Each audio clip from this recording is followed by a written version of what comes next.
What's up, Cougar fans? Troy Pratley checking in with the newest edition of CUC Coach's Weekly Softball here with head softball coach Sarah O'Malley Fisher. And Coach, it's been a while since you and I caught up last week. I got to talk to your three seniors. So let's talk about spring break a little bit. You guys went down for a week and played several games there. Talk a little bit about that trip. Well, I think spring break is always a time when the girls get a chance to become a different team. We work hard in January and February. They're together constantly. But when you're living in a spot, you're having some fun, you're in a warm state, you're playing games. It's just there's a different dynamic, and there's a lot of camaraderie that kind of builds from that. So I think that was good.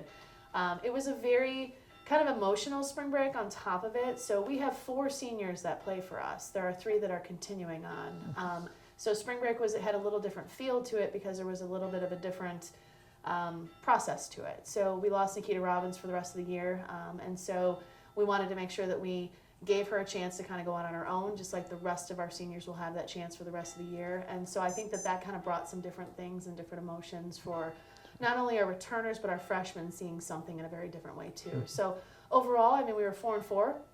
We competed. We could have easily been 6-4. We had some extra inning games. We had comebacks. We had a couple games where we didn't play particularly well, didn't compete well, but that's what spring training is for. You're supposed to try to get better so that you can prepare yourself for conference and hopefully getting to the conference tournament. When your team traveled back, you guys played Wheaton on Thursday night, and both of those games you fell just 1 run short. So that one was something that you were talking about as like a team motto at the beginning of the year, just one word, one. Mm-hmm. And in that game, that was a good example, just being 1 run short in both of those in that doubleheader. So what was that game like, just coming up really so close? Well, once again, the first game was an extra inning game, so we were actually competing the entire time. It took us a little while to get started, but that's some lag from not playing for a couple of days. And Wheaton just executed a little bit differently than we did. And then the second game we competed again, but it's making sure you're making that play that's going to continue to be consistent all the time.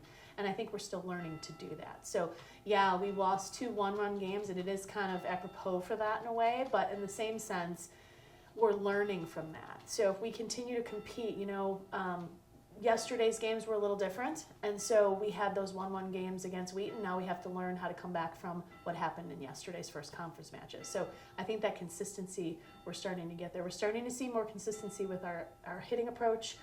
Our swings are better, and at Wheaton you could start to see that as well. We kind of made some adjustments after spring break on things we were noticing with our players, and that's what our jobs as coaches is to do, and the girls are really buying into that. And that process takes a few days. It takes a few games, but we're starting to see that.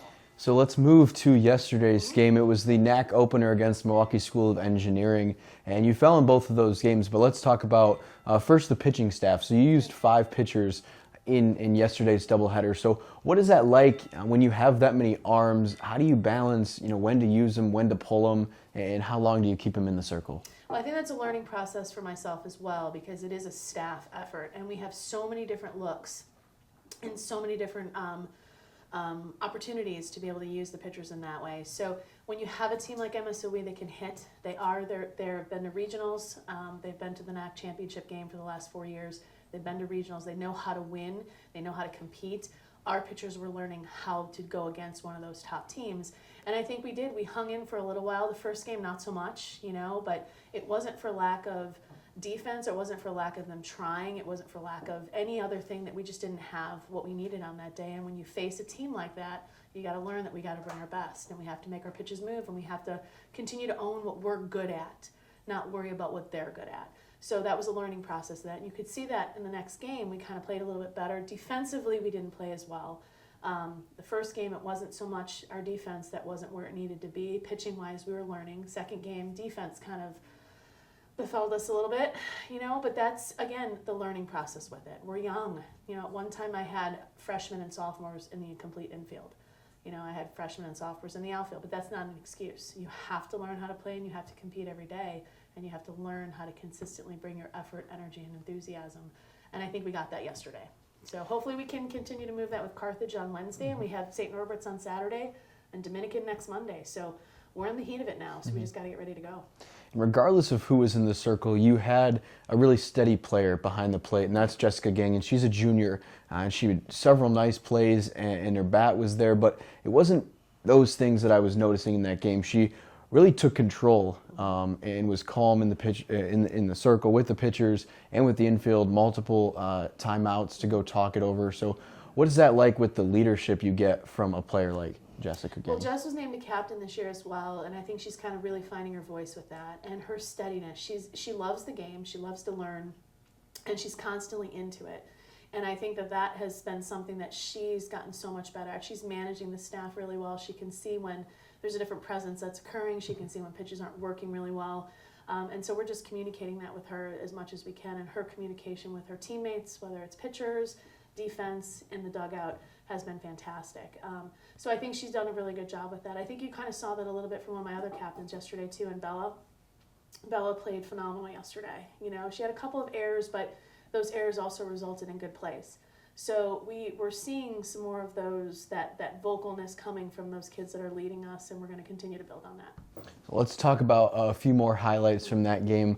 We'll start with Olivia Stroker. So she came into left field in that second game, started in left field. She had a nice play out there, a couple good grabs in that relay to catch the runner at home. She also had a pair of singles in that game, and one specifically, she was down 0-2. They brought the off speed, and she sat back on it and poked it over the shortstop's head, and I thought that was a really good approach from the freshman down 0-2. So what have you seen from her in spring break or early parts of the season that give you the confidence to give her that start out in the outfield? She's calming down and finding her way. I think she's focusing on one thing instead of focusing on multiple things, and I think that's the biggest problem that freshmen have coming in, is they want to be perfect. And it's not just Liv, it's just everybody. It's just a general feeling for it. And everyone wants to we want to be perfect at this point in time. Mm-hmm. And this is a process. You know, it's a marathon for us to get to where we want to be.